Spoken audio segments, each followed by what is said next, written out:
This experience was sent to me by a follower named Andres, who spent 3 summers working as a night caretaker in a pre-Columbian art museum in Lima, Peru. What he discovered about one of the pieces in the collection and the visits he received after closing led him to abruptly leave the job without giving explanations. If you have ever worked alone in museums, galleries, or archives at night and felt that ancient pieces have something more than historical value, tell me in the comments. This is the story of Andres and the idol that should never have been unearthed. My name is Andres, and during 3 summers while studying archaeology at university, I worked as a night watchman at the Museum of Ancestral Cultures in Lima. It was a perfect job for me. I could study during the quiet hours, the pay was decent, and being surrounded by ancient artifacts fueled my passion for archaeology. The museum was small but prestigious, specializing in pre-Columbian pieces from cultures such as the Moche, Nazca, Chavin, and Inca. 3 floors of galleries filled with ceramics, textiles, gold tools, and the most impressive, a collection of stone idols dating back more than 2,000 years. My shift was from 11 at night to 7 in the morning. Basically, I walked through the museum every hour, checked that all the doors and windows were secure, monitored the security cameras, and the rest of the time I could read or study in the surveillance office. The first 2 summers were completely normal. The museum at night was quiet, a bit unsettling perhaps with all those ancient figures staring at you from their display cases, but nothing that a rationalist archaeology student like me couldn't handle. Everything changed the 3rd summer when they brought in the new acquisition. It was a stone idol from the Chavin culture, found in a recent excavation in the northern mountains. It measured approximately 60 centimeters in height, carved from black volcanic stone.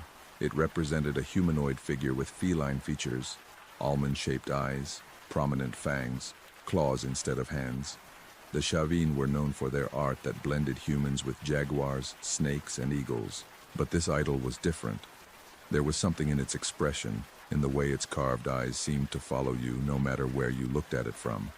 And unlike other pieces in the museum that emanated a sense of history and antiquity, this idol emanated something more. Something that made your skin crawl when you got too close. Dr. Vargas, the museum director, was excited about the acquisition. He called me to see it before it was installed in its display case on the 3rd floor. "It's exceptional, Andres," he said, his eyes shining with academic enthusiasm. "Archaeologists believe it was a central idol of worship. Look at these marks on the base. They are stains of what was probably blood, preserved by the mineral composition of the stone. They made sacrifices in front of this idol." I approached to examine the stains. They were a dark reddish-brown, deeply embedded in the porous stone. Many stains, layers upon layers, suggesting decades or centuries of rituals. "What kind of sacrifices?" I asked. "The Chavin mainly sacrificed llamas and guinea pigs," Dr. Vargas replied. "But there is evidence that in special rituals, particularly in times of crisis like droughts or wars, they also made human sacrifices." I looked into the eyes of the idol. They seemed hungry.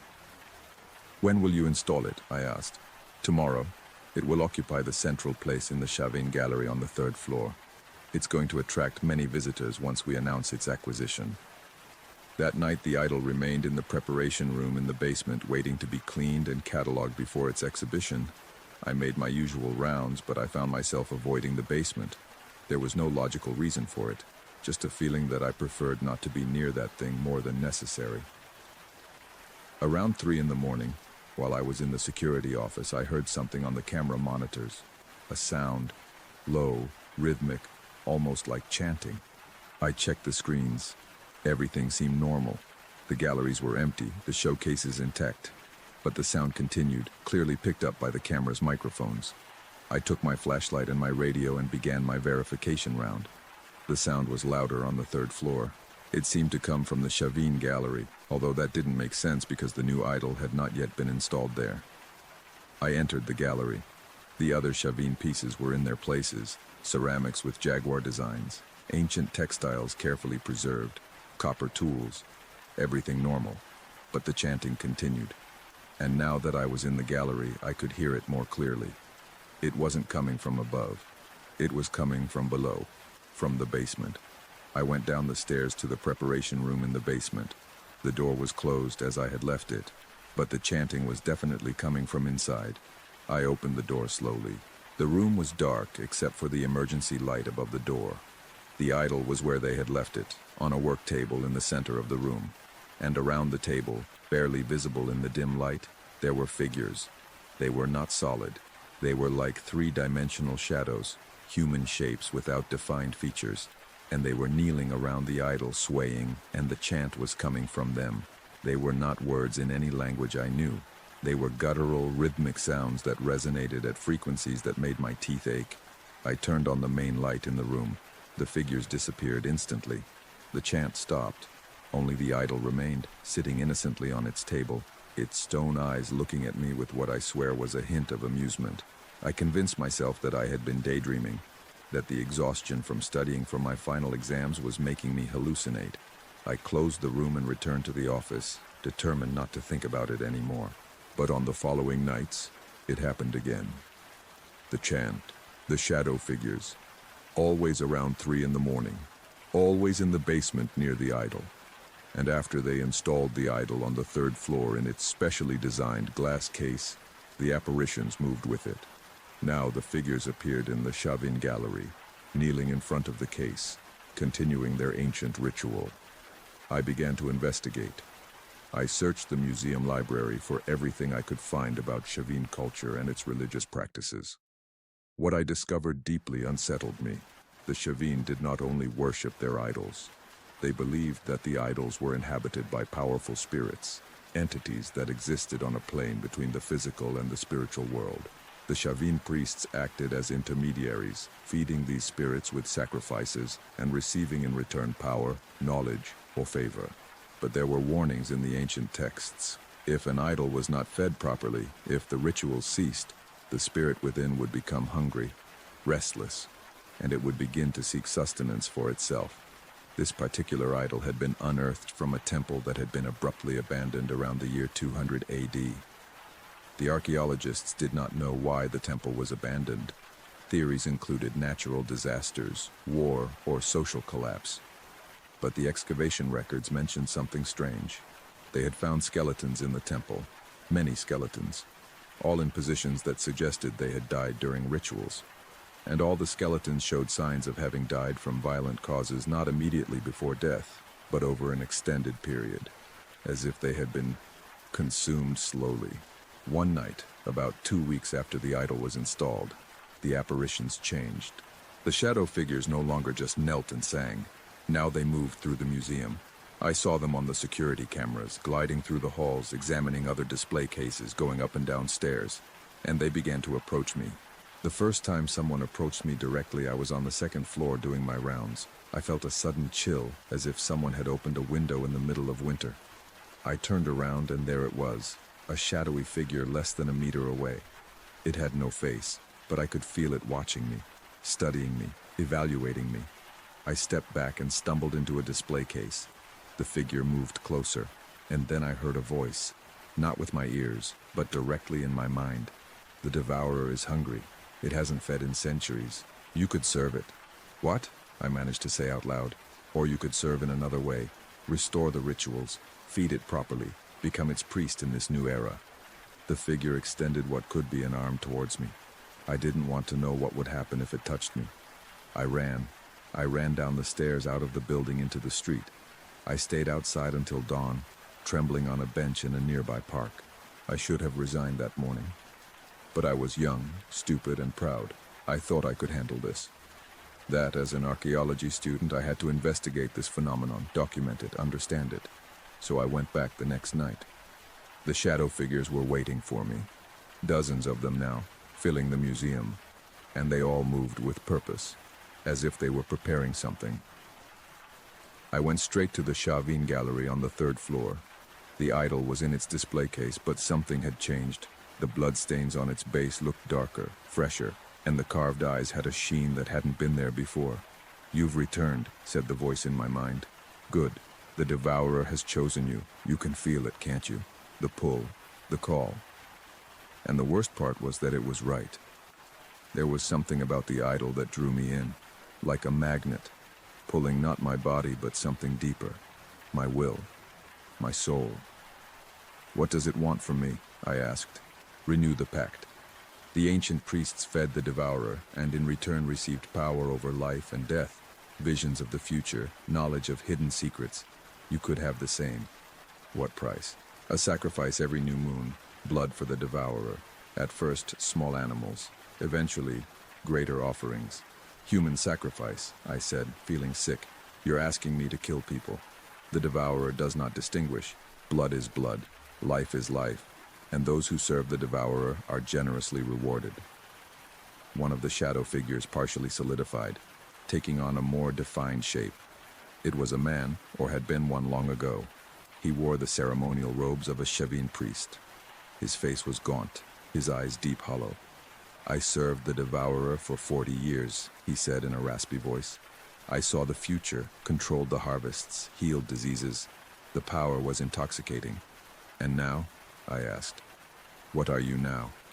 An eternal servant. When I died, my soul did not pass. It remains here bound to the devourer, fulfilling his will until he finds a successor to continue the pact. How long have you waited? 1,800 years. The number hit me. 1,800 years tied to this idol, waiting, serving, unable to find peace. And what if I refuse? I asked. The shadow figures moved closer. The air became heavy, hard to breathe. The devourer is hungry, the dead priest repeated. If you do not serve willingly, you will serve in another way, as food. I felt something pulling at me, not physically, but on a spiritual level, as if something were trying to tear my soul from my body. The pain was indescribable, like being ripped apart from the inside. I fell to my knees, struggling against the sensation, and in that moment of panic and agony, I remembered something I had read in one of the ancient texts about Chavin culture. The idols were powerful, yes, but their power came from belief, from worship, from sacrifices. Without these, they were just stone.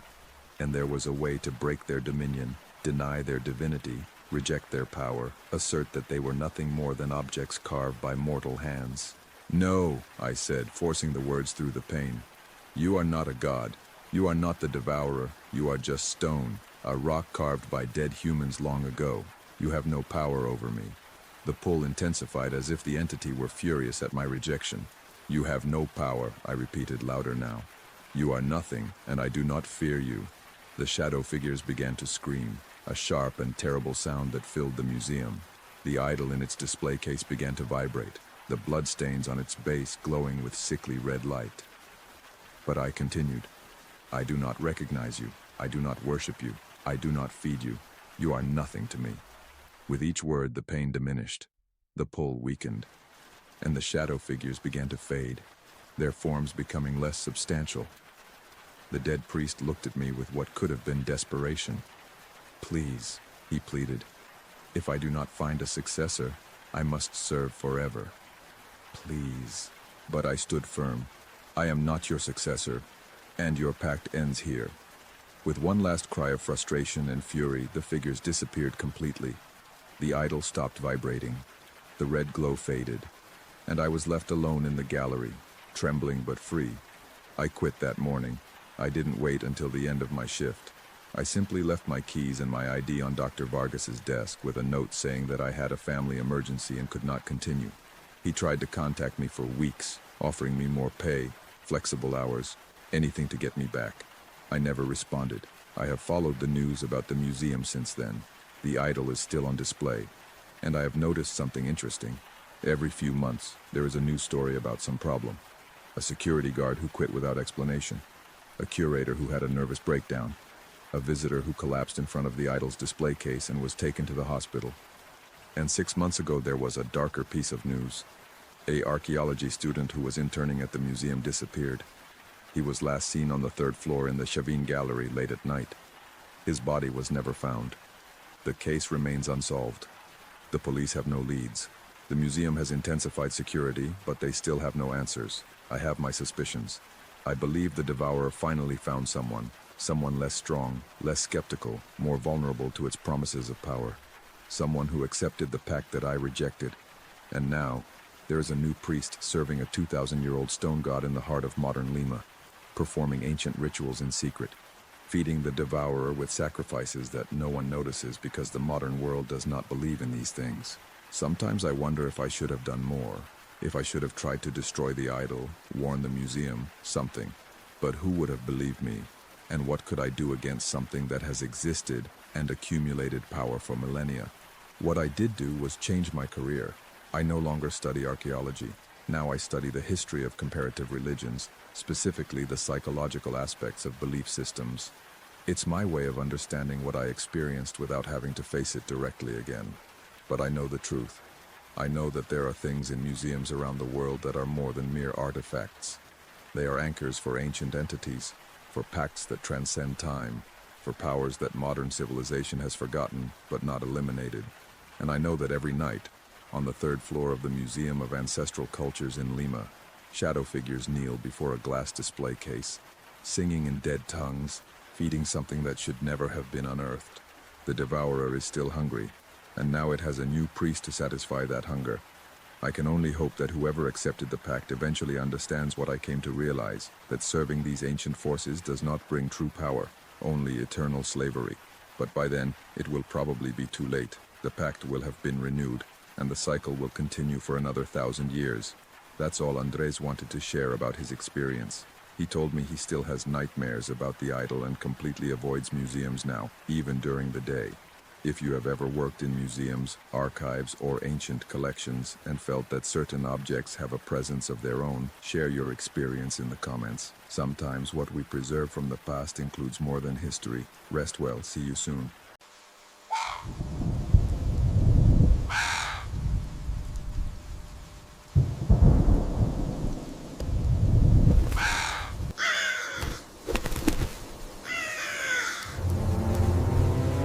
I want to warn you about something before this story begins. There are testimonies that come to this channel that generate a very specific feeling in me when I read them.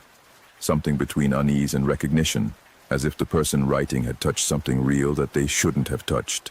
Camila, a university student from Bogota, sent me this account in 3 parts, over 3 different nights, as if she needed to take breaks to continue writing. If you enjoy this type of stories and you are not yet subscribed to the channel, now is a good time to do so. There are new stories every week. Now, listen to what happened to Camila when she started to investigate who had lived before her in her apartment, and why the 4th floor of that building had been vacant for years. She was 24 years old when all this happened, and had just begun her last year of university. I studied social communication, and at that time I was living with Renata, a classmate, in a 4th floor apartment of a 1950s building in downtown Bogota. It was an old building but well maintained, one of those with a metal gate elevator and worn marble stairs that creak on the middle steps. The kind of building that has character, that feels different from modern blocks without texture or history. Renata and I had been living there for a year when things started happening. A quiet year, with nothing out of the ordinary, following the usual routine of 2 students sharing space. Classes, assignments, long nights before exams, weekends of rest. The apartment we occupied was 401, the first one on the 4th floor as you exit the elevator.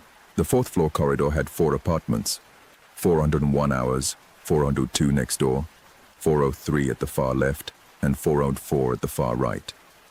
Apartments 402 and 403 were occupied by neighbors I greeted but with whom I had no further dealings, an elderly lady in 402 and a young couple in 403. Apartment 404 was empty. Not just empty in the sense of temporarily unoccupied. Empty in a way that I noticed from the first day I moved in, without knowing exactly what it was that I was noticing. 404 always had its door closed with an additional lock, no doormat outside, no signs of life or traffic. And the corridor around that door felt different from the rest of the hallway. Colder, always, even though the other doors were closed too. A very specific localized cold that disappeared a few steps away from 404. I noticed it and ignored it. We had many things to think about. The first time I asked the doorman about 404 was about 3 months after we moved in, casually, one morning when I went down to pick up a package.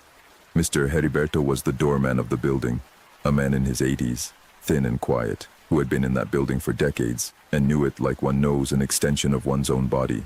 He was kind but terse, with short answers and an evaluative gaze. I asked him if 404 had been vacant for a long time. Mr. Heriberto looked at me for a moment before answering. A long time, he said. Why don't they rent it out? Another pause. The owner prefers to keep it that way. I didn't ask any more questions. But something in his tone in that pause before answering lingered vaguely in my mind in the following days. The topic of 404 came back to my mind a month later when Renata mentioned something during dinner. "Have you noticed the smell sometimes in the hallway?" she asked. "What smell?" "Like flowers, but old flowers, like the ones they put on altars. Incense, perhaps, or something similar." I thought about it. Yes, I had noticed it, although I hadn't consciously paid attention. A sweet and dense smell that sometimes appeared in the hallway on the 4th floor with no apparent source and disappeared just as quickly. "Where do you think it comes from?" I asked. Renata shrugged, but looked at me with that expression of hers when something bothers her more than she wants to admit. "From 404, I suppose. Although if it's empty, I don't understand how."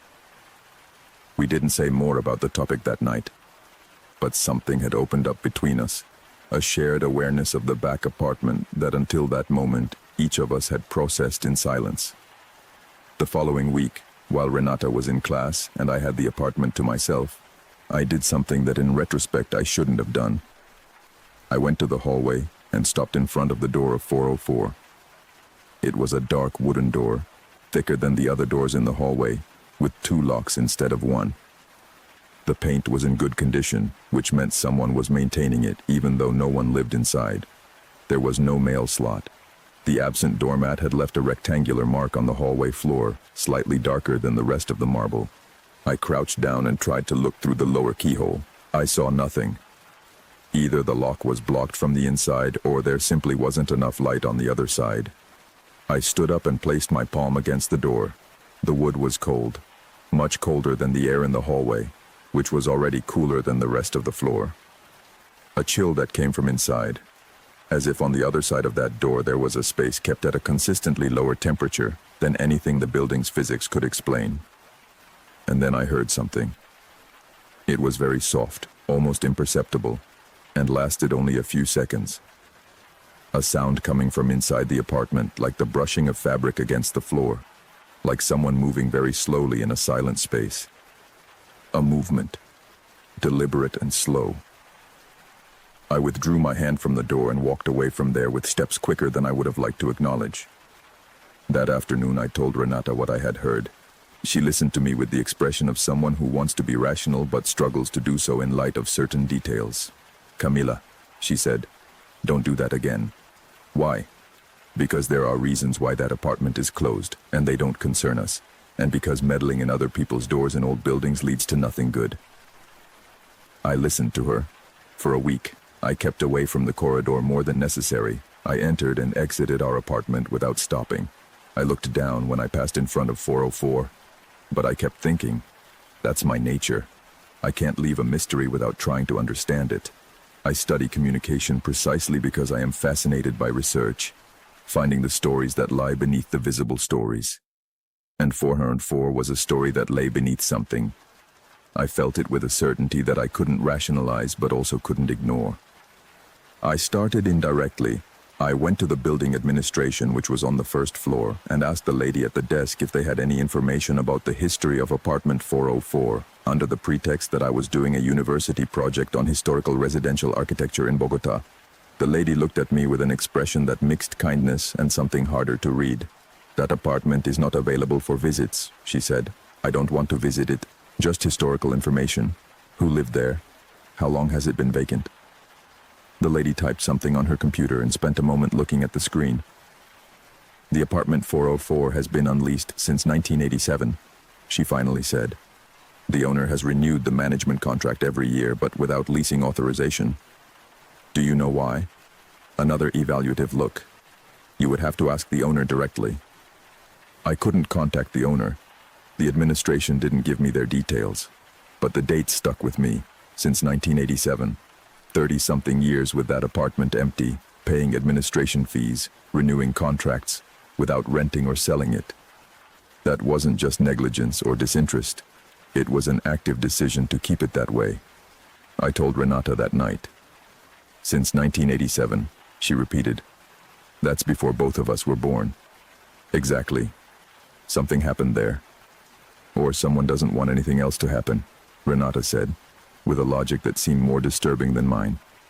I decided to search in another way. I had access to the university's newspaper archive. where Bogota newspapers had been digitized from decades ago. I spent 2 afternoons looking for any note related to the building's address. I found it in a newspaper from October 1987. It was a small note, half a column without a photo. He was talking about the death of a woman in an apartment in the building, a lady with the last name Castaño, whose death had been classified as natural, but had generated some attention because the woman lived alone and had gone several days before anyone noticed her absence.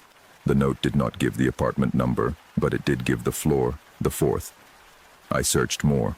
In another newspaper, a week later, I found a letter to the editor, one of those that readers used to send at that time, which mentioned the building obliquely and spoke of inappropriate practices that supposedly Mrs. Castaño had carried out in her apartment for years, and that according to the author of the letter were known in the building although no one officially reported them. The letter did not specify what kind of practices, but it used a word that made me stare at the screen for a good while.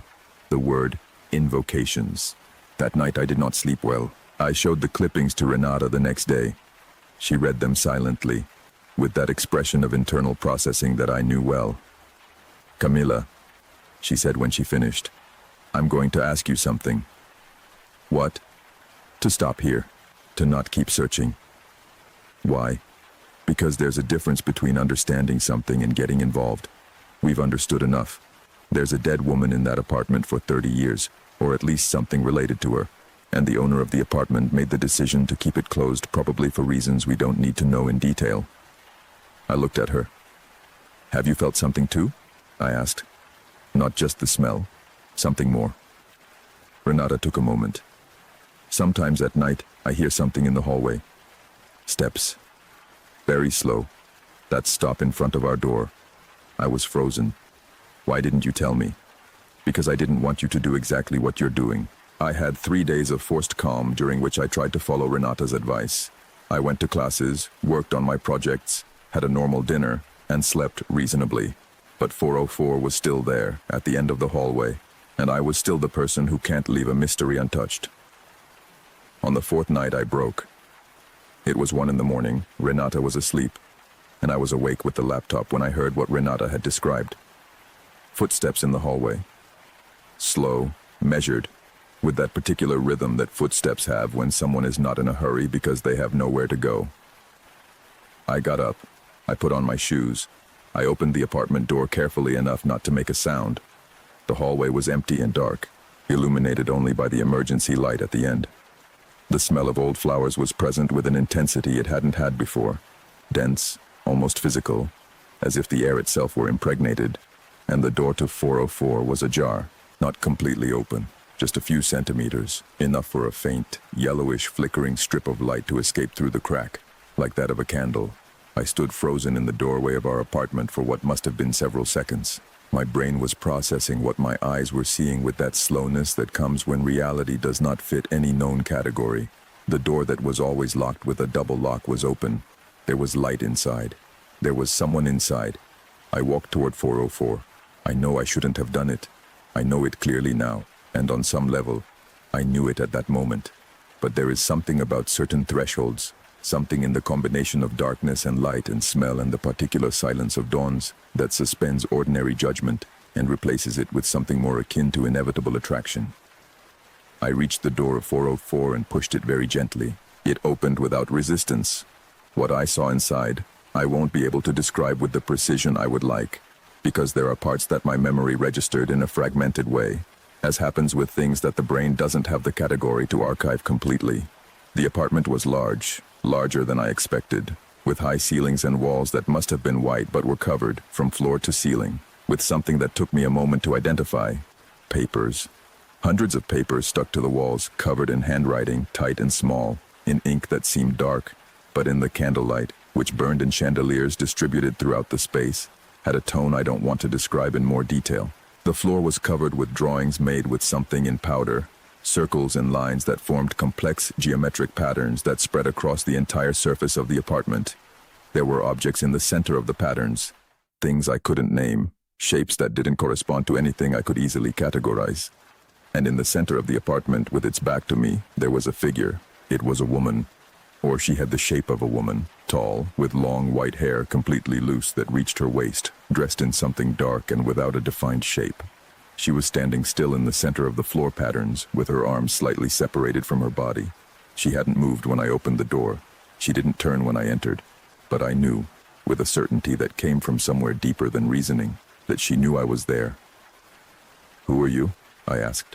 My voice sounded strange in that space, crushed, as if the air absorbed the sound instead of transmitting it. The figure did not respond, but slowly, with a slowness that did not correspond to any human movement I had seen, she began to turn. I didn't get to see her face. Something grabbed my arm from behind with a strength I didn't expect, and pulled me into the hallway. Renata, with her hair down and her eyes wide open, had an expression on her face that I had never seen in the year we had been living together. She pulled me into the hallway and slammed the door of 404 shut. "Camilla," she said in a whisper that was almost a shout. "Camilla, don't look back. Just walk." I walked. We entered our apartment. Renata locked the door, put on the chain, and stood with her back against the door looking at me. "What did you see?" I asked. "Enough to never open that door again," she said. "Renata, what did you see?" She took a moment. "I saw that he was turning around, and I saw that you were standing still. That was enough. That night we didn't sleep.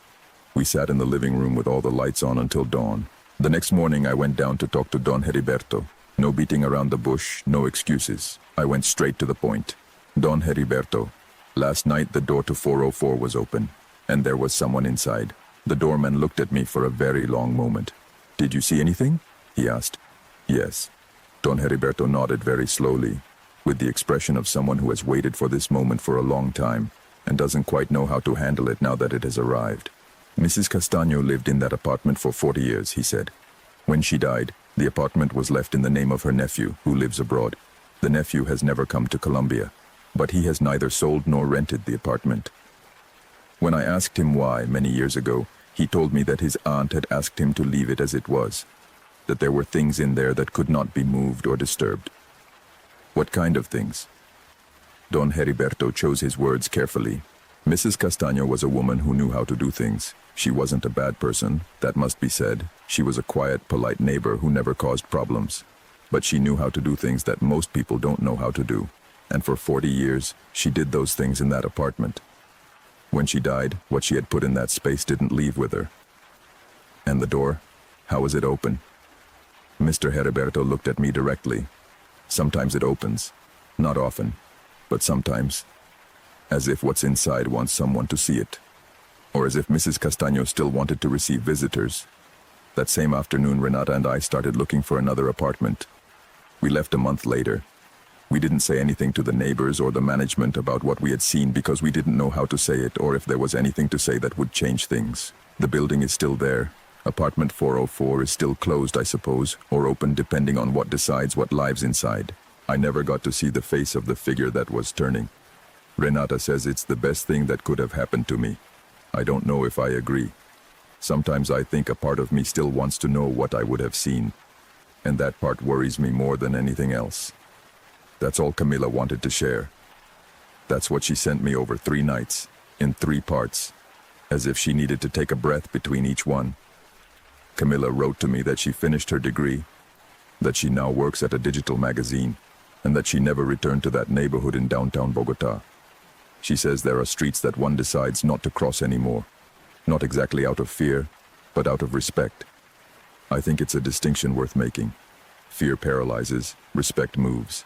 If you ever lived in a place that held something you weren't meant to know, tell me if you want. And if this story accompanied you tonight, I'm glad. Sleep well. We'll talk in the next one.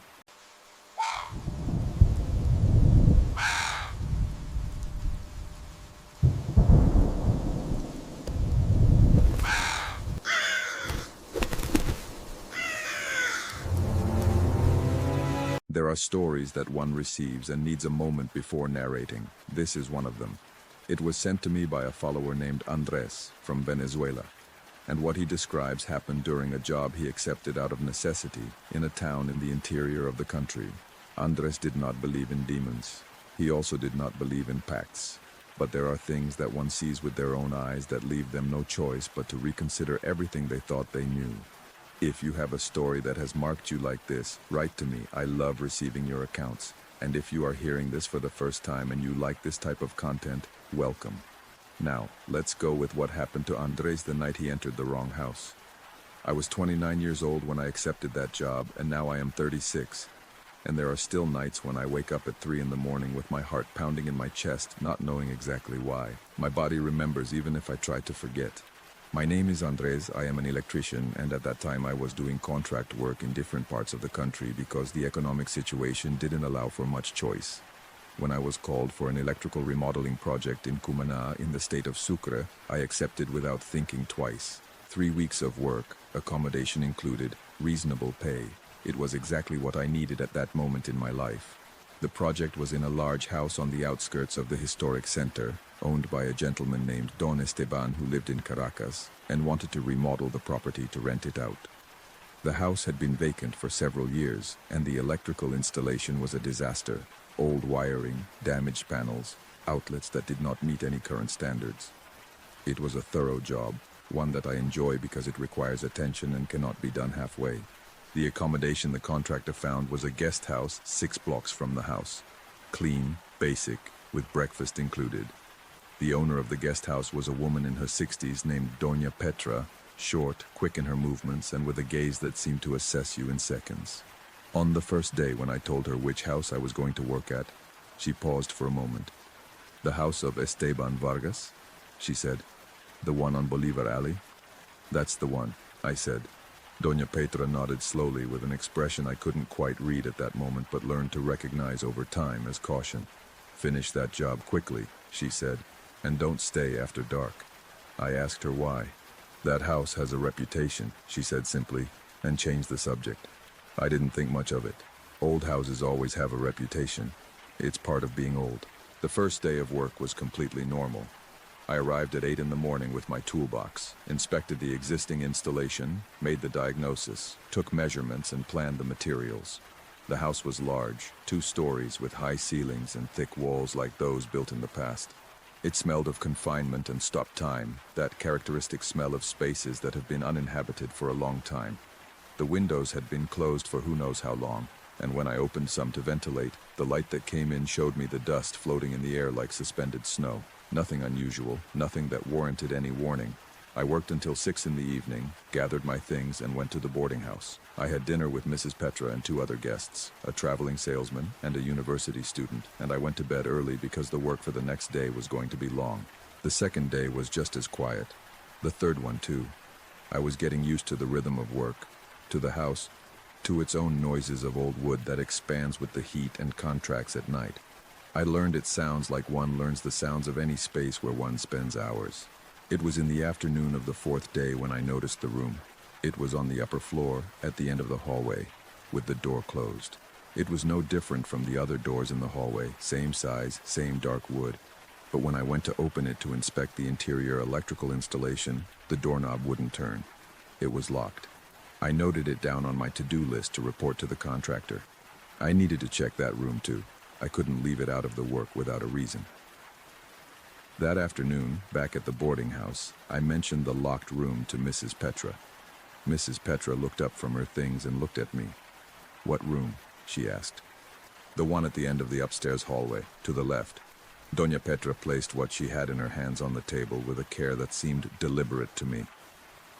"Don't open that room," she said. "I have to check the electrical installation of the whole house, Doña Petra.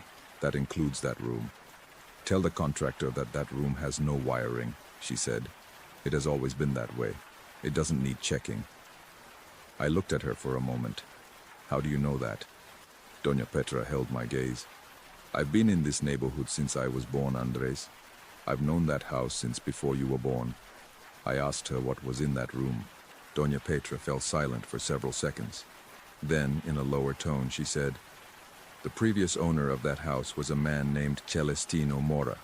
He died 12 years ago. Celestino was a practitioner. Do you know what that means?" I told her I wasn't sure. "He made deals," said Doña Petra, "with things that don't have pretty names. That room was where he worked, where he received them. After Celestino died, no one has been able to enter there without something happening." "What kind of things happen?" "It depends on the person," she said. "But they are never good things. That night I took longer than usual to fall asleep. Part of me, the rational and practical part that has always been dominant, dismissed what Mrs. Petra had told me as local superstition, neighborhood legends, the kind of story that grows around an old house with an eccentric owner until it becomes unrecognizable. I had seen that before in other places, how a simple story becomes layered with each repetition until it seems monstrous. But there was something in the way Mrs. Petra spoke that was not the tone of someone repeating legends. It was the tone of someone reporting facts. The next day I spoke with the contractor, a man named Eduardo who coordinated the work from Caracas over the phone. I told him there was a locked room on the upper floor that I needed access to. Eduardo was straightforward. Don Esteban said that room stays as it is, not to include it in the work. Why? He didn't explain. He just said to leave it. So we leave it, Andres. Continue with the rest. I left her. In the following days, I made progress with the rest of the house. The electrical installation was complex but manageable, and the work was going well. I got used to the space, to its proportions, to the way the light changed hour by hour. It was a house that had once been beautiful and could be again with work and attention. The problem started in the second week. It was a sound at first. I heard it on a Tuesday afternoon, when it was almost 6 and I was picking up tools on the ground floor. A soft, repeated thump coming from above, like someone walking very slowly on the upper floor, with heavy and slow steps on the wooden boards. I stood still listening. The steps continued. They moved back and forth along the upper corridor, unhurried, with that mechanical regularity that sounds have when there is no intention behind them, that are just the physics of a moving object. I went up the stairs. The corridor was empty. No one. Nothing out of place. The doors all closed, just as I had left them. Complete silence. I checked every open room. Nothing. I told myself, old wood, temperature, expansion, and contraction. I told myself this with conviction, and I believed it. The next day the steps returned, at the same time, with the same rhythm. On the third day, I stayed on the upper floor waiting for them. I sat on the floor of the hallway with my back against the wall and waited. At 5:40 in the afternoon, punctual as something with a fixed schedule, the footsteps began. And they were coming from the closed room, not from the hallway, not from any open space, from inside the locked room at the end on the left, Celestino Mora's room, which according to Mrs. Petra was better left unopened. I got up and approached the door. The footsteps continued on the other side, now clearly audible, clearly coming from that closed space. Footsteps of someone walking back and forth in a small room. A deliberate rhythm, almost like that of someone who is waiting. "Who is there?" I said. The footsteps stopped. Absolute silence for several seconds. Then, from the other side of the door, I heard something that sent chills down my spine with an efficiency I had never experienced before. A breath, long, slow, deep, like someone was just on the other side of the wood, face pressed against it, breathing. I stepped away from the door and walked down the stairs without running, because something inside me said that running would be a mistake. I left the house, locked the gate with the padlock they had given me, and walked the 6 blocks to the boarding house without looking back. I told Mrs. Petra what I had heard. She listened without interrupting, with that expression of hers that suggests she already knows the end of the story before you get there. "Did you get close to the door?" she asked when I finished. "Yes." "Did you put your hand on the doorknob?" "No." Mrs. Petra briefly closed her eyes. "Good," she said. "If you didn't touch the doorknob, you didn't accept anything. That's how it works. As long as you don't open, there's no invitation." "Invitation for what?" Doña Petra took a moment before responding. She got up, went to the kitchen, and returned with 2 cups of coffee. She placed one in front of me. It was late for coffee, but I accepted it. "Celestino Mora was a man who sought things," said Doña Petra, sitting down. "He had money, he had time, and he had a curiosity that knew no prudent limits. He started with minor things, what we call jobs here, bindings, cleansings, things that people know. But Celestino wanted more than that. He wanted to talk to something that would truly respond to him. And did he find it? He found it," said Doña Petra. "He spent several years searching, according to what his sister once told me, who was the only person close to him during that time and still lives in the neighborhood. He traveled, learned, brought things from other places. And at some point in that process, something in that room responded. What kind of something? The guy who has no name, that one would want to say out loud, said Mrs. Petra, and she said it without drama, as a technical fact. Celestino made a deal with him. He asked for things that I won't detail because it's not my story to tell. And for years he lived well, very well, according to the people in the neighborhood. Prosperity, health, things he didn't have before. And the payment? Mrs. Petra took her coffee. The payment arrived when Celestino died, he said. But it turns out that what he left behind in that room didn't only take him. It also took those who came after. 2 families have tried to live in that house in the 12 years that the property has been changing hands. None lasted more than 2 months. What happened to them? To the first family, the father started having dreams that weren't his. Dreams that left him so exhausted that by the second month he couldn't work. They left. To the second family, the mother said she heard voices giving her instructions. They left before the first month. It was after that that Don Esteban bought the property cheap with the idea of remodeling it without living in it and renting it to people who didn't know the history. I remained silent, processing that. And what's inside that room now? I asked.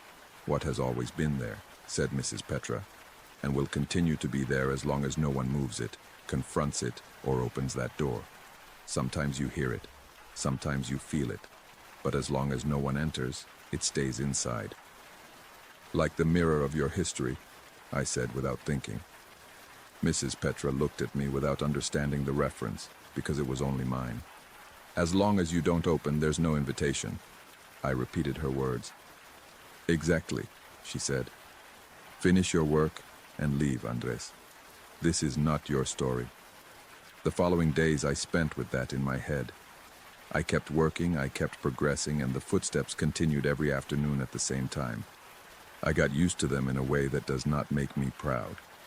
I listened to them, mentally registered them, and continued with my own. Like Mrs. Petra, one learns not to listen.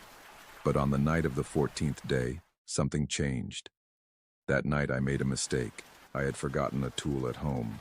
A specific tool that I needed early the next day and that I didn't have a duplicate of. I noticed it while having dinner at the boarding house, and I figured that if I went quickly, I could pick it up and come back in no more than 20 minutes. It was 9:30 at night. Doña Petra was in her room when I left. I didn't warn her. I didn't want the conversation that would have followed if I told her where I was going. I walked the 6 blocks in the warm night of Cumaná. The neighborhood was quiet, some houses with lights on, the distant sound of a television, dogs barking at something invisible. I arrived at the gate of the house, unlocked it, and entered. The ground floor was dark. I took out my phone's flashlight and used it to orient myself. I found the tool exactly where I had left it, in the kitchen, on the counter where I had been working that afternoon. I picked it up and headed towards the gate, and then I heard something. Not the usual footsteps. Something different. A sound coming from the upper floor, from the hallway. But it wasn't the familiar rhythm of footsteps. It was more like a dragging sound, as if something very heavy was slowly moving across the wooden floor of the hallway above. I stopped. The dragging continued, slow and deliberate, moving from the back room toward the beginning of the hallway, toward the stairs. I didn't look up. I kept my gaze straight ahead, at the gate that was about 6 meters from where I was, and I walked toward it with steady steps. I didn't run. I told myself not to run. That urgent movement was a sign of recognition, that if something expected a reaction, giving it one was the worst thing I could do. I reached the gate. I put my hand on the latch. And then I heard, from the top of the stairs, a voice. It wasn't the breathing from last time. It was a complete voice, clear, with a strange cadence but perfectly articulated. It didn't say words that I could recognize as words. It was a language that didn't exist in any dictionary I knew, with a musicality that had something of singing and something of threat, both at the same time. I unlocked the bolt, went out, closed the gate, and walked the 6 blocks back to the boarding house. I didn't run. But when I arrived at the boarding house and entered and closed the door behind me, I sat in the first armchair I found and took several minutes to be able to breathe normally. Doña Petra came out of her room. She looked at me. She said nothing. She went to the kitchen and came back with a glass of water. She gave it to me. She sat in front of me and waited. When I could speak, I told her what had happened. Doña Petra listened. When I finished, she asked me one thing. Did you open any door inside? No, I said. I just picked up the tool and left. Did you respond to the voice? No. Doña Petra nodded. Then you are fine, she said. You didn't open, you didn't respond. There is no invitation. What would have happened if I had responded? Doña Petra looked at me for a moment. I don't know for sure, she said. No one who has responded has been able to explain it well afterward. I finished the work in 4 more days. I worked quickly, faster than I was used to, and I left that house every afternoon before the footsteps began. I didn't return at night. I didn't forget any tools. On the last day, before I left for good, I stopped for a moment in the hallway on the upper floor. I looked towards the back room. The door was closed, silent, with nothing visible to distinguish it from any other ordinary door. I don't know what I was looking for. Maybe closure. Maybe I just wanted to see it in the daylight, with light, with my tools in hand and the gate open behind me, to tell myself that it was just wood and hinges and an old lock. I looked at it for a long moment. And from the other side, very softly, almost inaudible, 3 knocks came. Spaced out, slow, like a response. I turned around, went down the stairs, left the house, and closed the gate for the last time. That afternoon, at the boarding house, while I was packing my suitcase, Doña Petra appeared at the door of my room. Are you almost done? She asked. I'm leaving tomorrow, I said. Doña Petra nodded. Then she said something I never forgot. Celestino's sister once told me that when he made the deal, the condition was that whatever came into that room could stay as long as no one took it out, and that the only way to get it out was to offer it something in return. Offer it what? That's what no one has wanted to find out, Doña Petra said, and that's why it's still there. I left Cumaná the next day. I took the first available bus and didn't look back when the neighborhood disappeared among the houses and palm trees of the coast. 7 years have passed. Sometimes I think about that room, about what is inside it, still and patient, waiting for someone to open the door and answer the voice, about how many people must have passed through that house since then without knowing what is at the end of the hallway. I don't know if Mr. Esteban managed to rent it. I don't know if anyone lives there now. I didn't seek to find out because there are questions whose answers change nothing, they just weigh you down more. What I do know is this. In the jobs I did afterwards, in the old houses with rooms locked with keys, I learned a rule that I keep without exception. If the door is locked, I first ask why. And if the answer has too many doubts, or too much silence, or the tone of someone who knows more than they say, I leave the door as it is. As long as you don't open it, there is no invitation. That's all Andres wanted to share. He wrote to me that since that experience, he has changed the way he does his work, and that he has learned to read the warnings that people give without finishing what they are saying. That skill, he says, has saved him from more than one problem. There are things in this world that work with very simple rules, and the most important of all seems to always be the same. What you do not invite cannot enter. Thanks to Andres for sharing this. If you also have a story that you have kept inside and feel deserves to be heard, write to me. There is space for everyone. We'll talk soon. Take care.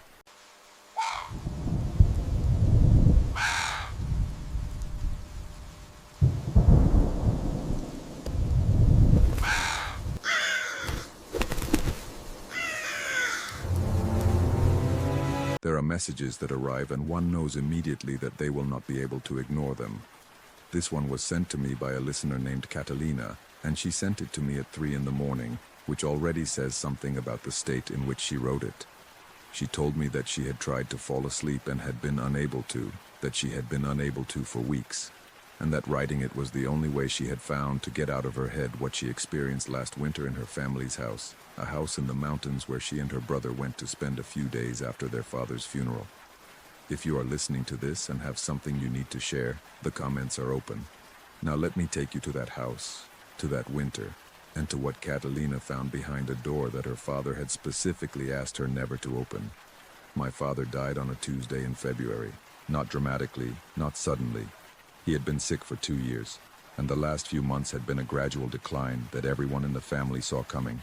And yet, despite everything, no one was prepared when it arrived. He died in the hospital, with my brother Tomas and me on either side of the bed. And the last thing he did before losing consciousness for good was squeeze my hand with a strength that did not correspond to his condition, and tell me something that at that moment I did not fully understand. He said, "Don't go to the mountain house alone," not as a suggestion, as an instruction, with that precision of the last words that matter. I told him, "Yes, okay, because that's what you say when someone who is dying asks you for something." And he closed his eyes and did not speak again. 3 weeks after the funeral, Tomas and I went to the mountain house. I need to explain what that house was to understand why we went. My father had bought it decades ago before Tomas and I were born, in one of those impulses that young men sometimes have to own a piece of a remote place in the world. It was small, made of wood and stone, on the slope of a mountain about 4 hours from the city where we lived. It was not a summer house in the usual sense. My father would go alone sometimes for days. My mother had never wanted to go. She said the place gave her a bad feeling, that there was something about it she didn't like but couldn't pinpoint what. Tomas and I had gone as children a couple of times in the last years of our parents' marriage before the divorce, and we both had vague and contradictory memories of those visits. After the divorce, when I was 12 and Tomas was 14, our father continued to go alone. He never talked much about what he did there. He said it was his place to think, to be still. We accepted it with the indifference that children have towards their parents' quirks when they are teenagers. But there was something more about that house that I had always known without anyone explicitly telling me. There was a room that my father never opened when we were around. It was at the back, at the end of a short hallway. It had a lock that did not match the style of the rest of the house, newer, clearly installed later, with care. My father never mentioned it. And there was a certain specific tension in the way he inhabited that house when we approached that hallway, an attention that he disguised well but that I, who had always been more observant than Tomas, had noticed since I was a child. When he died, among his things we found the key. There was no indication of what it was for.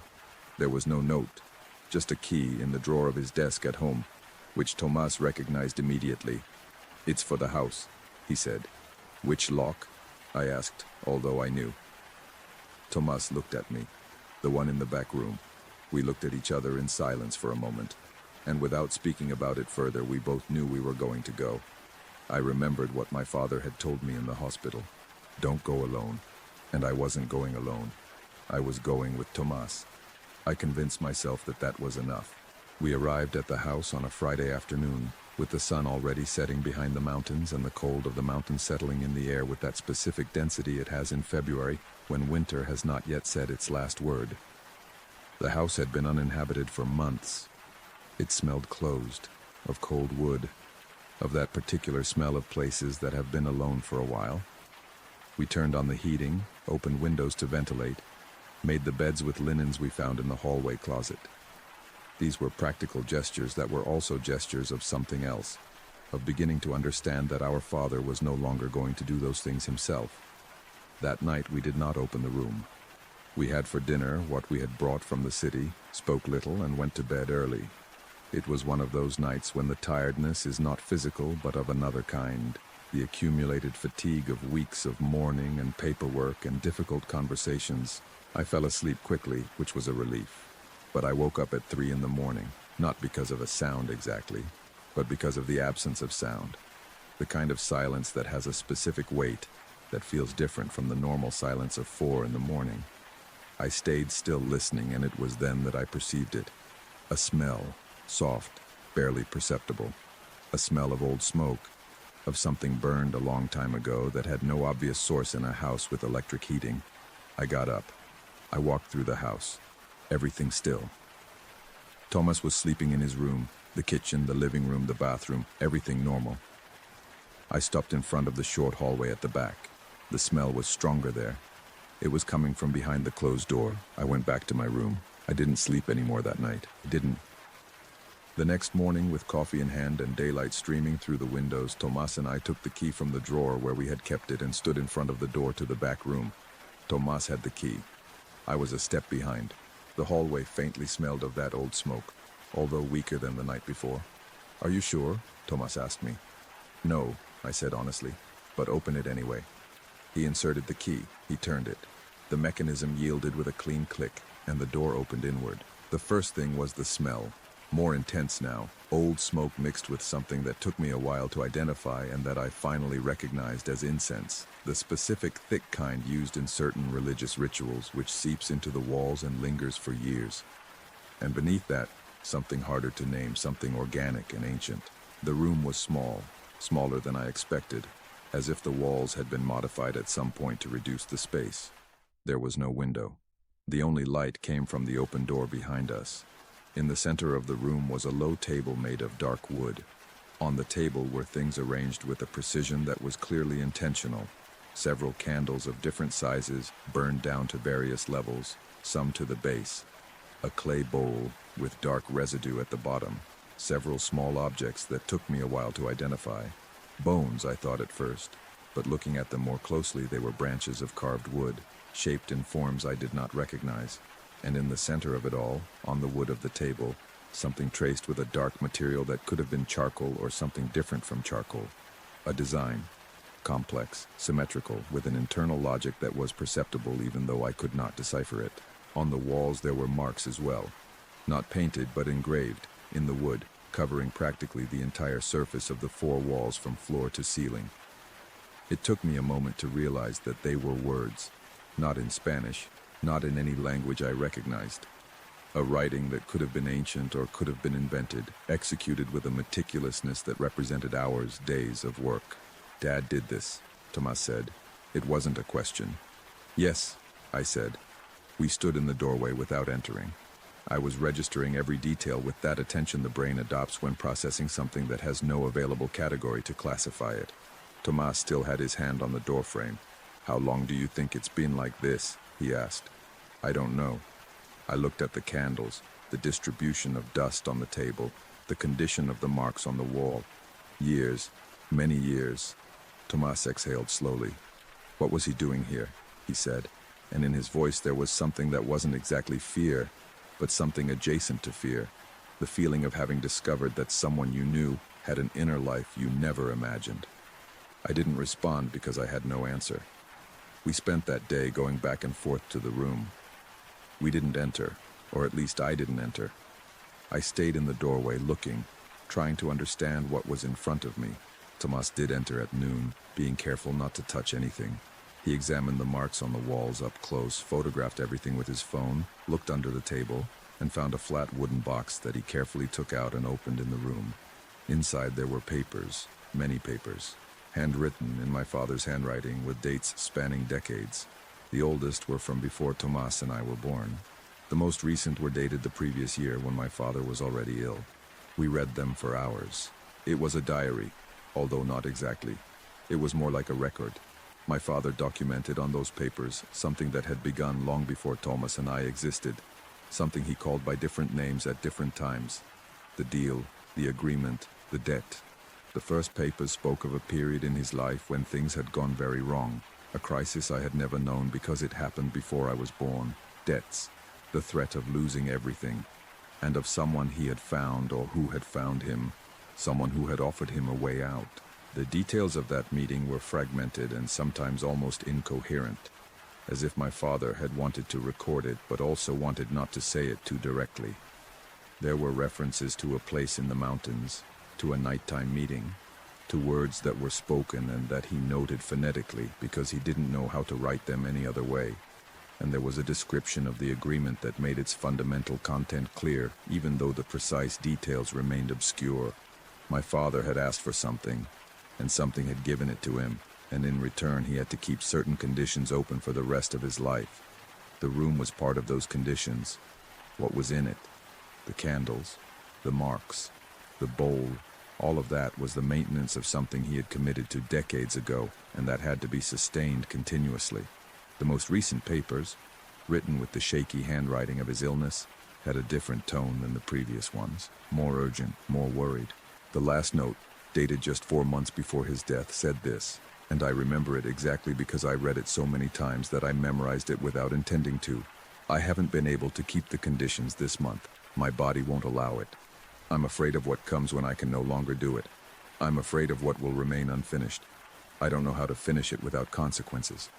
I don't know if there's a way to finish it." And below, added later in another ink, as if it had been written at another time. Let Catalina not go alone. Tomas and I looked at each other when we finished reading that last paper. Outside, the sun had already set, and the windows showed that specific darkness of the mountains in winter, without city lights, without visual references, just solid black and the sound of the wind in the trees. "We have to go," Tomas said. "Yes," I said, but neither of us moved immediately. I was processing what I had just read. Not the supernatural part, not yet. But the other thing, that my father, for decades, had carried alone something that terrified him, that he had spent years in that small windowless room doing things he didn't fully understand but felt he couldn't stop doing, that in his last months, sick and alone, his greatest fear had not been death but what he would leave unresolved, that the last thing he had told me was a warning. That not going alone meant, now I understood, that if you went, you needed someone, not because the place was physically dangerous in a way that two people could handle better than one, but because there was something there that needed to be confronted and that he had spent his life postponing that confrontation. "What do we do with the room?" I asked. Tomas thought. "We close it," he said, "and we decide later, when we're not in the middle of it." It was reasonable. I got up. I went to the back hallway. The door to the room was open, just as we had left it. The light from the hallway illuminated the threshold and the edge of the table with the candles. Everything was still. I reached out my hand towards the door to close it, and then the candle in the center of the table lit up. By itself, without any visible source of ignition, the flame simply appeared, small and perfectly still in the still air of the closed room, and with it the smell of incense intensified suddenly, filling the hallway with that density I had perceived the night before. I remained absolutely still. The flame did not flicker. It did not move. It was stable in a way that flames are not stable under normal conditions. Tomas came into the hallway behind me, and when he saw the lit candle, he stopped as well. Neither of us spoke for a moment. Then Tomas, with a calmness that seemed extraordinary to me given the circumstances, said, "Catalina, close the door." I closed the door. The click of the lock was the most definitive sound I remember hearing in my life. That night we didn't sleep. We stayed in the living room with all the lights on until dawn, quietly talking about the papers, about what we had read, about our father and what had happened in that house for decades. We talked about things we had never talked about the years after the divorce, when he had suddenly started to thrive after difficult years, about the distance that had always existed between him and the world, that way he had of being present but also being in another place simultaneously. About the times Tomas or I had tried to ask him about the house and he had skillfully changed the subject, making the conversation flow elsewhere without one realizing it until later. And we talked finally about what we were going to do. We decided that we couldn't just leave the room as it was, not because we had a clear plan of what to do, but because we both felt, with that certainty that doesn't require rational explanation, that leaving without doing anything was leaving something incomplete that our father had spent his life trying to keep under control. Tomas suggested dismantling the room, taking everything out, cleaning the marks, leaving it empty. I wasn't sure that was the right or safe thing to do, but I didn't have a better alternative either. We spent the next morning emptying the room. We did it together, Tomas and I, with the lights on and the living room windows open even though it was cold, because we needed to know there was a visible and nearby exit. We took out the table, the bowl, the carved objects, the candles. Everything went to the backyard where we made a bonfire. We covered the marks on the walls with a thick white paint we found in the garage, layers and layers until nothing was visible. It was hours of work. When we finished, the room was just a small windowless room, empty and white and with nothing to distinguish it from any unused storage space. We closed the door. We kept the key.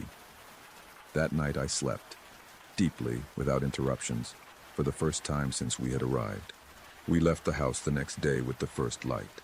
Before we left, we both stood for a moment in front of the house, looking at it from the front yard. It was a small and ordinary house on the slope of a mountain, with its wood and stone and its windows reflecting the gray sky of February. There was nothing on its exterior that suggested what had been inside for decades. Tomas asked me if I thought we had done the right thing. I told him I didn't know. I said we probably would never know for sure. He nodded. It was an honest answer, and we both knew it. What I do know is that since that day nothing has happened that I can attribute to that house. I haven't felt that smell of old incense in places where it shouldn't be. I haven't had dreams related to what we saw. The house is still there. Thomas and I decided not to sell it for now. Not for reasons we can clearly articulate, but simply because we are not ready yet. But there is something that stayed with me from that experience that doesn't quite go away. My father spent decades holding on to something he didn't fully understand. He did it alone, in silence, without telling anyone who could help him. And in his last hours of lucidity, what mattered to him was not his death, but what he was leaving incomplete. That says something about the weight he carried, about what that deal, whatever that deal had been, really cost him. Not the success he achieved, not the decades of prosperity that came afterward, but the years in that dark windowless room, holding on to only something that scared him, unable to tell anyone. That's what I carry with me. That's what I can't quite shake off. And that's all Catalina told me she was willing to share. There ends Catalina's testimony. She wrote to me that the house is still standing and that for now they prefer not to do anything with it. She also told me that she found more papers later in the city house among her father's belongings, but she decided not to read them. There are things that are better left closed, and I think Catalina knows that better than anyone. What struck me about this story was not the room or the candle. It was the father carrying something alone for decades. If this story moves something inside you, let me know in the comments. And if you have your own story kept away, you know there's a place for it here. Have a good night. We'll talk in the next one.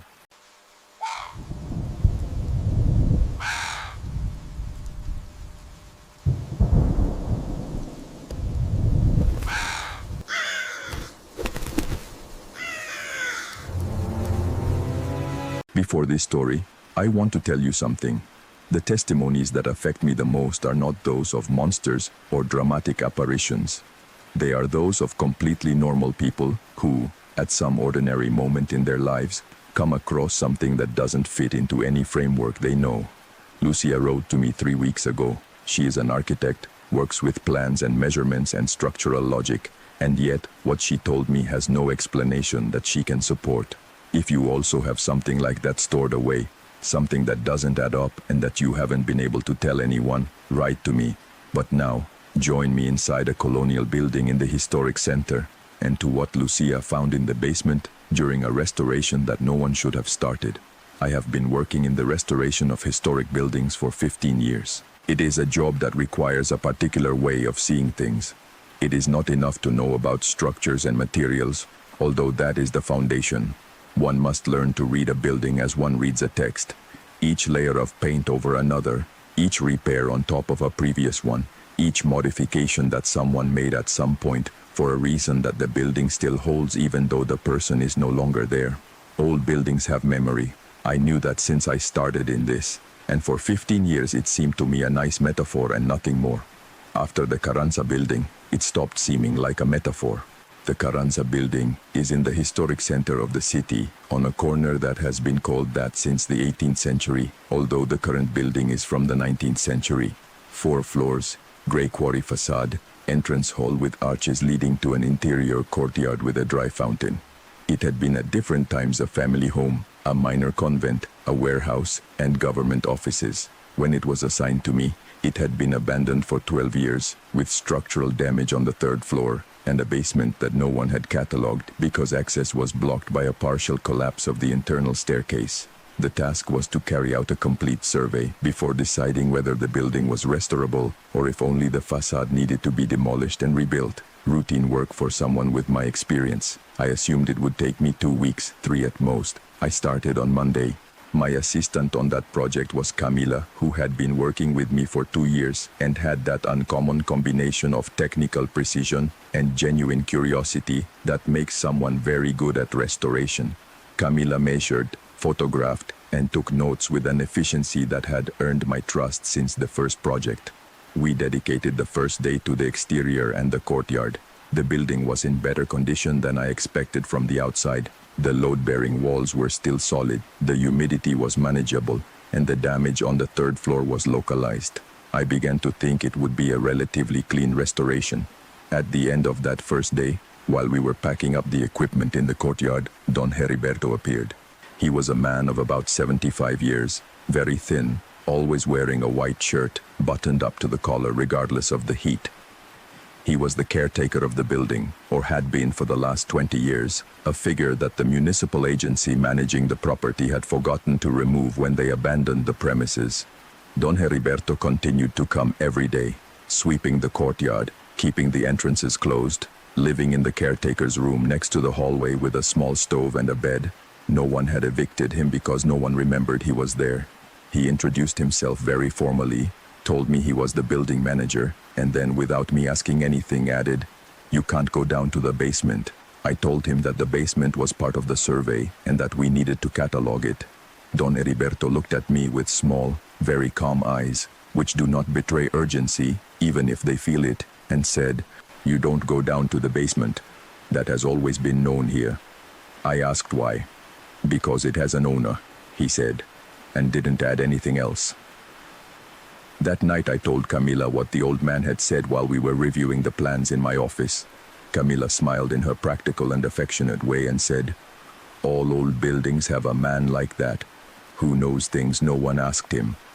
She paused. "Are we going down to the basement tomorrow?" "The day after. First, let's finish the upper floors." We spent Tuesday and Wednesday on the upper floors.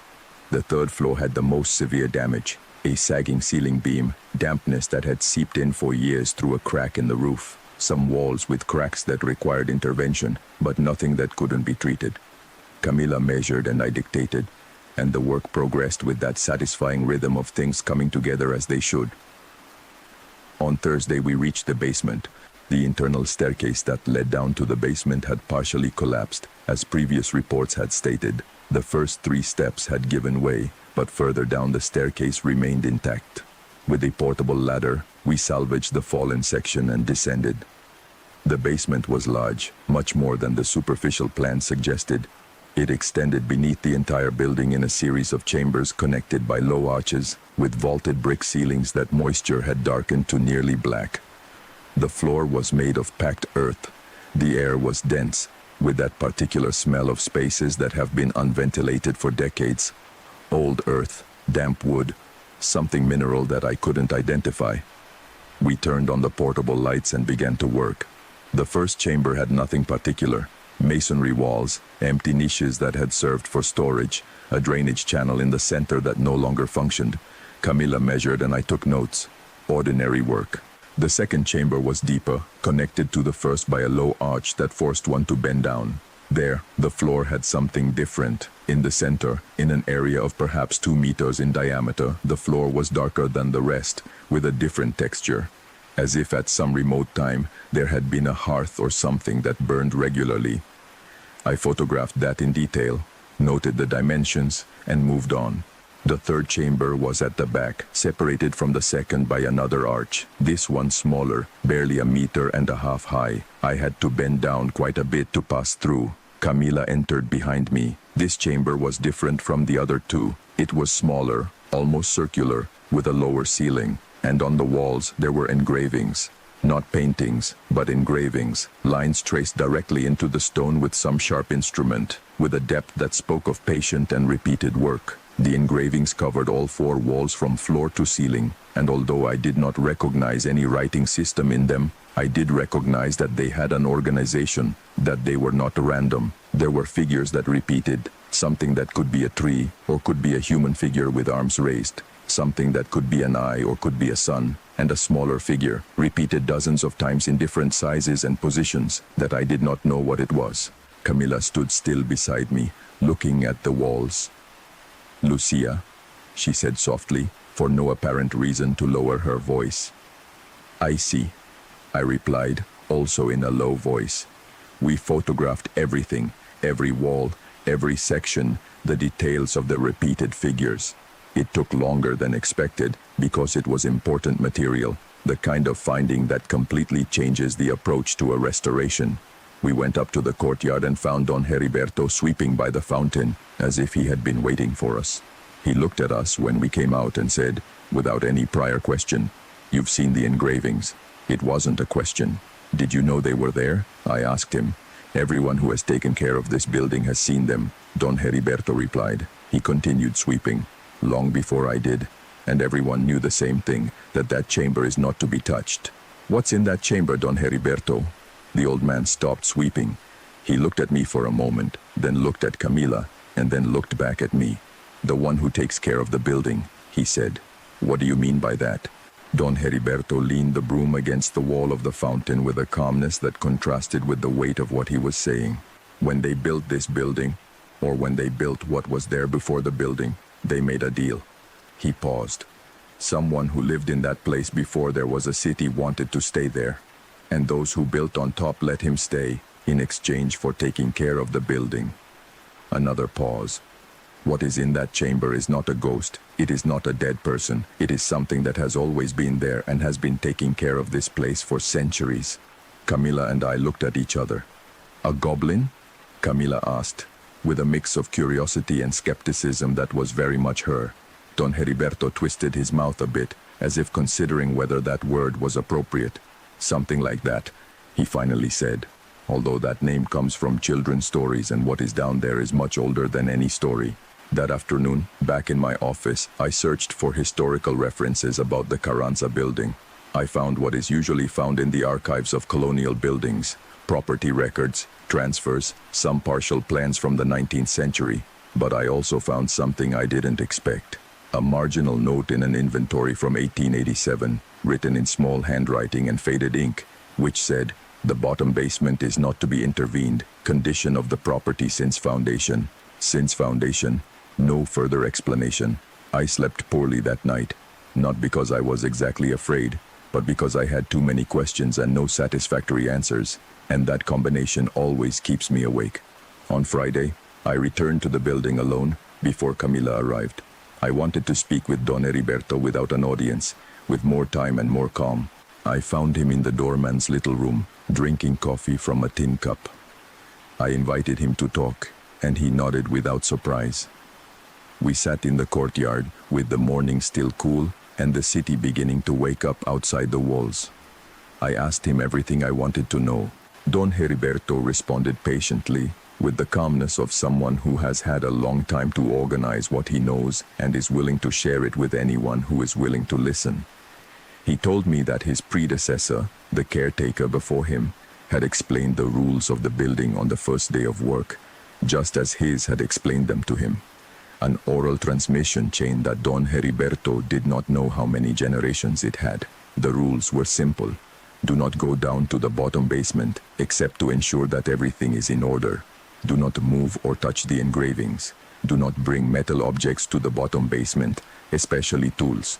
And once a month, on the night of the new moon, leave an offering at the entrance of the third chamber. Bread, a little salt, clean water. Have you done it? I asked him.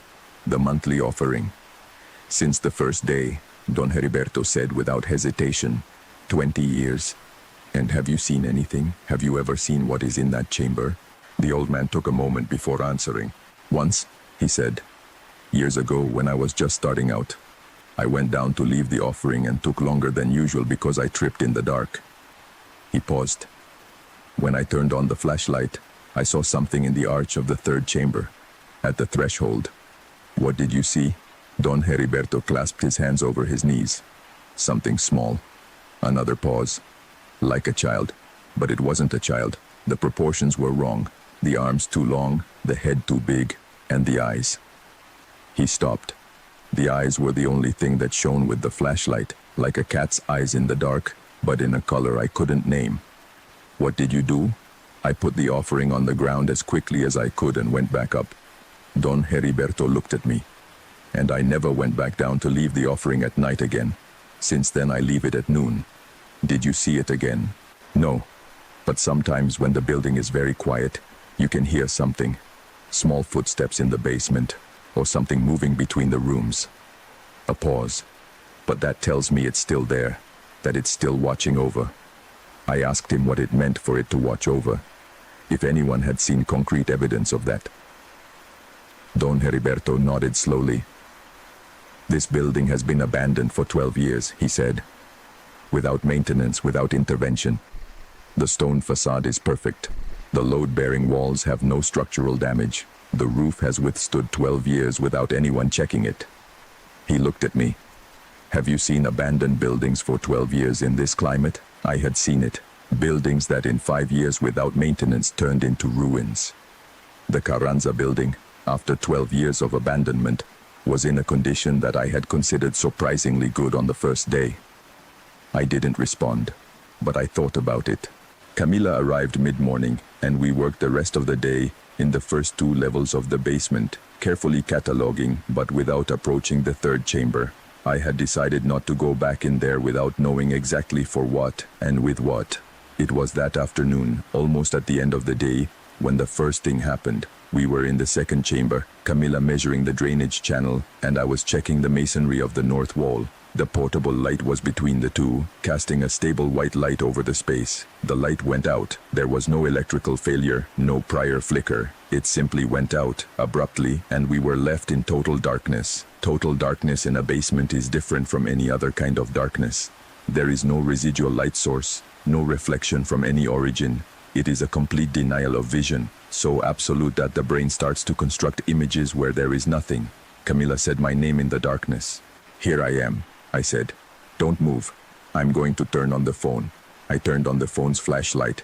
The portable light was on the ground between the two of us. Off. I bent down, picked it up, checked the button. It turned on without any problem. Camila looked at me with an expression that I described to myself as cautiously calm. "Did it fall?" she asked. "It was on the tripod," I said. "The tripod is still standing." We looked at the tripod. It was exactly where we had placed it, stable, with no visible reason for the focus to have separated from it. "Maybe the connection," Camila said. I checked the connection. It was firm. We didn't say anything else. We finished what was left and went upstairs. That night I told Camila what Don Heriberto had said about the rules and the offering. Camila listened without interrupting, with that expression of hers of someone processing information before giving an opinion. When I finished, she said, "Are we bringing metal tools to the basement today?" I thought. "The steel meter," I said. Camila nodded slowly. One of the rules was not to bring metal. I didn't respond to that immediately. Then I said, "I'm not saying we believe in this." "No," Camila said, "but I'm also not saying we shouldn't take it into account." The following Monday, before going down to the basement, I left at the entrance of the 3rd chamber what Don Heriberto had described to me. Bread, salt, water in a small container. I felt ridiculous doing it, but I did it. Camila was behind me and said nothing. We worked that week without incidents. The lights didn't go out again. The work progressed well. I began to get used to the peculiarity of the place, with that gradual adaptation that humans have to normalize almost anything if the exposure is continuous enough. But on Wednesday of that week, something happened that I couldn't normalize. It was 3 in the afternoon. Camila had gone up to get more batteries for the spare flashlights, and I was alone in the 2nd chamber reviewing some notes. The basement was silent, with that silence of underground spaces that absorb sound in a way different from surface spaces. And then I heard it. It came from the direction of the 3rd chamber, from the low arch that connected the 2nd with the 3rd. It was a small sound, almost delicate, like footsteps. Footsteps of something walking on the ground, slow, unhurried, not like rat footsteps, which are quick and random. They were slow and deliberate steps, with a rhythm that had something almost reflective. I stood completely still, listening. The footsteps reached the arch and stopped. I directed the flashlight towards the arch, only darkness beyond the reach of the light, and then, at the exact boundary where the light from my flashlight ended and the darkness of the 3rd chamber began, I saw the eyes, exactly as Don Heriberto had described them. 2 small points of light, at a height of perhaps 1 meter and 20 from the ground, shining with that reflection that certain animals' eyes have in the dark, but in a color that was neither green nor red, nor any color I could name precisely. Something between amber and something darker, something that had no reference in my previous visual experience. I did not move. The eyes did not move either. We looked at each other, if you can call that looking, for what seemed to me like several seconds. And in that time, without being able to explain where that certainty came from, I felt that what was watching me from the darkness was not hostile. It was not threatening. It was simply something that was evaluating, calibrating, deciding. Then the eyes disappeared, without visible movement, without sound. They simply stopped being. When Camilla came down with the batteries, I found her sitting on the floor of the second room with her back against the wall, the flashlight pointing at the arch, and an expression that she later told me she had never seen me have. I told her what I had seen. Camilla sat next to me against the same wall and was silent for a moment. Then she said, "Do you think it's what Don Heriberto said?" "I don't know what I think," I said honestly. "But it didn't do anything to you?" "No." Another silence. "The building is in very good condition," Camilla said, and in her voice there was something that was not exactly fear, but a kind of careful consideration. "For 12 years of abandonment." "I know." We finished the work for that day and went upstairs. As we passed by the arch of the third chamber, I did not look inside. I don't know if Camilla did. In the following days, I finished the survey. My final report to the municipal agency recommended the complete restoration of the building with specific conditions. The basement could be catalogued and preserved as a space of archaeological value, but the third chamber had to remain closed to the public and without any intervention of any kind. I justified that recommendation with technical arguments about the fragility of the engravings and the structural risk, which were valid arguments, even though they were not the real ones. The recommendation was accepted. I told Don Heriberto that the building was going to be restored and that it would probably need an official caretaker during and after the process. I asked him if he wanted to continue in that role. He looked at me with that calmness of his and said, "I'll stay as long as I can. Someone has to know the rules." I asked him if he thought that what was happening in the third chamber would still be there during and after the restoration. Don Heriberto thought for a moment. "It's been there since before there was a building," he said. "A restoration isn't going to move it." I finished the project 3 weeks after starting it. The Carranza building was declared a candidate for priority restoration and entered a process that, according to the usual timelines of the organization, would take between 2 and 4 years to begin. I returned to my other projects, but there is something I haven't been able to let go of since then. Something I wonder every time I pass through the historic center and see the gray stone facade of the Carranza building on its corner. On my last day there before leaving, I went down to the basement one more time, alone.